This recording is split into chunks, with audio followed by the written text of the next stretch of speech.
చదువుకోవడానికి ఆశ్రయం ఇచ్చిన బంధువుల ఇంటికే కన్నం వేసింది ఓ విద్యార్థిని. సికింద్రాబాద్లోని చిలకలగూడలో బంధువుల ఇంట్లో ఉంటూ 8వ తరగతి చదువుతోంది. ఇన్స్టాగ్రామ్లో పరిచయమైన విజయరెడ్డికి బంగారం దొంగిలించి డబ్బులు చేరవేస్తుంది. దీంతో బంధువులకు అనుమానం రావడంతో పోలీసులను ఆశ్రయించారు. రంగంలోకి దిగిన పోలీసులు నిందితుడిని అరెస్ట్ చేశారు. ఈ కేసులో 16 తులాల బంగారం స్వాధీనం చేసుకున్నారు.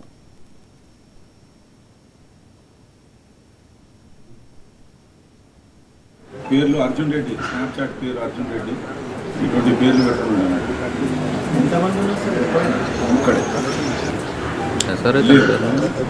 మేమంటే ఇంకా ఫర్దర్గా చేస్తాం, ఎందుకంటే పోలీస్ కస్టడీ తీసుకోవడం ఉంటుంది, చాలా పనులు ఉంటాయి. మళ్ళీ ఫర్దర్గా ఏమన్నా ఉంటే కూడా అవన్నీ ఇది ప్రాథమికంగా అయితే మనకు అవైలబుల్గా ఉన్న ఇన్ఫర్మేషన్ రికవరీ పార్టీ ఎంత అనేది అంతా చూసుకుని అదంతా కోర్టు పెట్టిన తర్వాత ఫర్దర్గా అయితే అంటే ప్రీవియస్ కాంటాక్ట్ ఏంటిది, ప్రీవియస్ హిస్టరీ ఏంటి, ఇంకా ఏంటన్నా ఇన్వాల్వ్మెంట్ అనేది టెక్నికల్గా మనం ఎంత వాల్యూ ఉంటుంది సార్?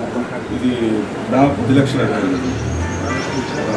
బంగారం, ఎన్ని ఇయర్స్ నుంచి చేస్తున్నారు? ఇది దాదాపు ఒక 3-4 మంత్స్ ఉండే.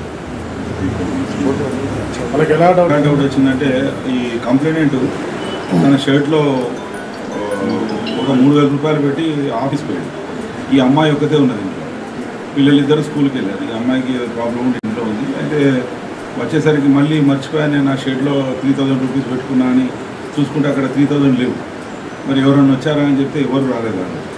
ఆ అమ్మాయిని కూడా అడిగాడు. ఆయనకు సస్పెక్ట్ అనిపించింది, అరే ఇదో డబ్బులు పోయినాయి అంటే 3,000, మరి మా మరదల కూతురే ఉంది కదా, మరి ఈమె తప్ప వేరే వాళ్ళు ఎవరు ఉన్నారని వాళ్ళ మిస్సెస్కు ఫోన్ చేసి చెప్పడం జరిగింది. ఆమె జగ్గాయిపేటలో జాబ్ చేస్తుంది. అయితే ఆమె వచ్చి అన్నీ చూసింది అన్నట్టు, బీరువాలు అన్నీ వెతికితే బంగారం మిస్సింగ్ అనమాట, క్యాష్ మిస్సింగ్ ఉన్నది. సో అప్పుడు ఈ అమ్మాయి మీదనే వాళ్ళు సస్పెక్ట్ చేసి ఆమె ఫోన్ ఒకసారి చూడడం జరిగింది.